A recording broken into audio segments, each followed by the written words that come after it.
Queridos, rapidamente eu quero ler com vocês Colossenses. Portanto, se já ressuscitastes com Cristo, buscai as coisas que são de cima, onde Cristo está assentado à destra de Deus. Pensai também nas coisas que são de cima, não nas que são da terra, porque vocês já estão mortos, e a vossa vida está escondida com Cristo em Deus. Diga, minha vida está escondida com Cristo no Pai. Quando Cristo, que é a nossa vida, se manifestar, então também vós vos manifestareis com Ele em glória. Querido, nós estamos em tempos primordiais, estamos em tempos onde Cristo está para se manifestar, e Ele tem uma promessa para nós, dizendo que aqueles que estão nele também vão se manifestar com Ele. Assim como Ele tem hoje um corpo incorruptível e glorificado, nós também receberemos um corpo incorruptível e glorificado na glória. E isto está muito próximo de acontecer. Nós temos ouvido rumores de guerra, temos ouvido presidentes ameaçando e vendo ameaças com mísseis, bombas atômicas, vendo ameaças biológicas com vírus que espalham para todo lado, mosquitos com numerações sendo soltos nos países, doenças acontecendo.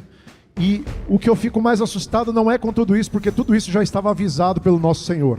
O que eu fico mais assustado é como, com tudo isso acontecendo, as pessoas estão cada vez mais cegas, cada vez mais distraídas e cada vez menos vendo ou enxergando o que Deus nos avisou que iria acontecer.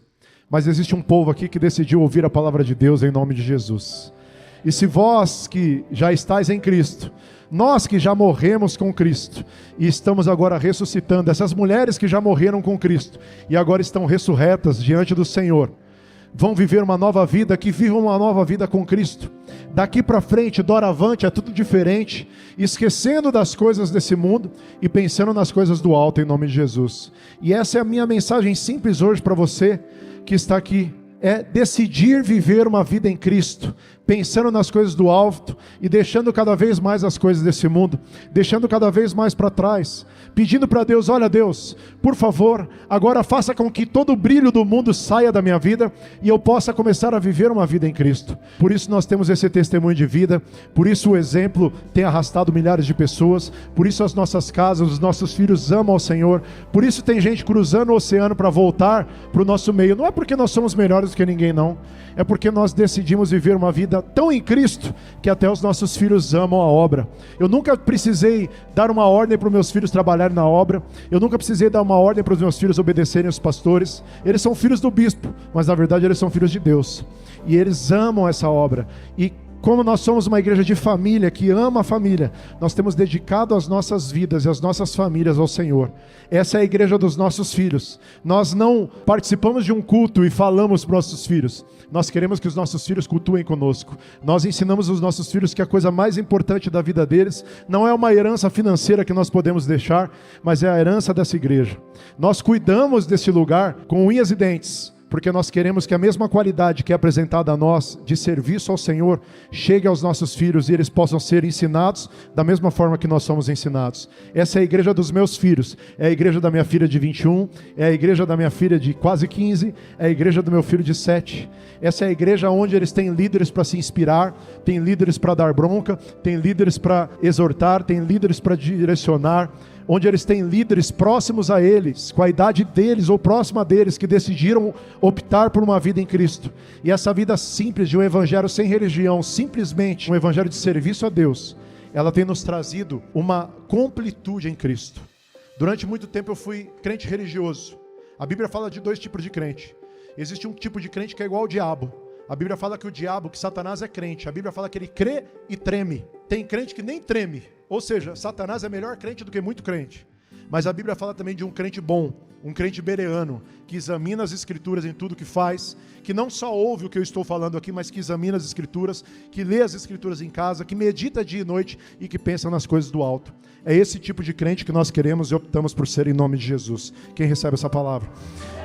Desta maneira, desta forma simples, sem pedágio, sem um monte de nhenhenhen, sem um monte de dificuldade, nós temos apresentado um evangelho vivível, alcançável, e as pessoas têm conseguido se achegar a Deus sem pedágios. E é isso que nós queremos para você. Jesus é um caminho, não uma parada. Diga: Jesus é um caminho, não uma parada. Deus não chama ninguém para ficar parado.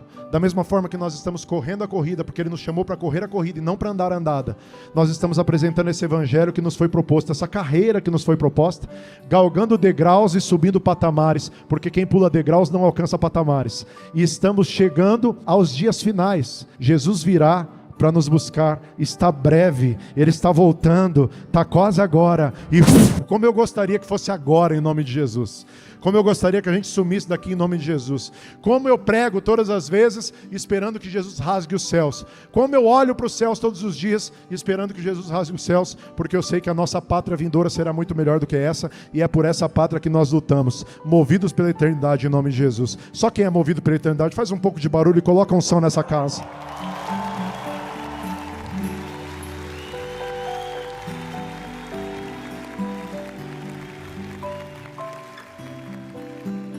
O que é isso aqui? É só um barracão. 18 anos atrás eu comecei a trabalhar dentro de um apartamento de 46 metros quadrados. E eu lembro que eu tirei a minha cama para caber mais gente, que era muito apertado. E aí eu colocava o colchão encostado na parede para caber mais gente. Muitos desses que estavam lá hoje são pastores aqui. Sabe o que acontece, querido?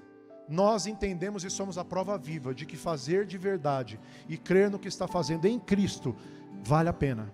Nós não estamos aqui pregando um evangelho, assim como o apóstolo Paulo diz, eu posso parafraseá-lo. Nós não estamos aqui pregando um evangelho fictício para você, nem um evangelho de blá blá blá, nem um evangelho de nhenhenhê. Nós não somos motivacionais, nós somos ativacionais. Nós ativamos a sua fé para que você possa viver em Cristo. Mas nós falamos a verdade, um evangelho que corrige, um evangelho de pai, porque quem tem pai é corrigido, quem tem pai tem correção. A Bíblia fala que o único que não tem correção é quem não tem pai. E nós não estamos órfãos aqui, nós temos pai em nome de Jesus. Quem tem pai, levanta a mão aí. Manda um beijo pro seu pai e fala: Pai eterno, eu te amo. E por causa desse carinho, desse amor, dessa gratidão que nós temos, o Senhor tem transformado as nossas vidas de glória em glória, vitória em vitória. E como a palavra diz, como a luz da aurora que vai brilhando, brilhando, brilhando, até se tornar dia perfeito. Daqui a pouquinho o galo vai cantar e vai anunciar que o sol está nascendo. Daqui a pouquinho você vai ter uma nova chance de recomeçar a sua semana. E segundou, bora viver a palavra. Daqui a pouquinho você vai começar a sua semana, muitas mulheres aqui vão começar a sua semana como mulheres novinhas em folha. E os maridos novinhos em folha que voltaram do retiro cheios do Espírito Santo em nome de Jesus. Mas eu tenho uma boa notícia, não só os que foram para o retiro, mas todos nós podemos começar essa semana diferentes do que fomos a semana passada em Jesus. Quem quer, quem quer, quem quer, quem quer, quem quer. Então se coloca de pé, dá uma salva de palmas ao Jesus. Obrigado, Pai.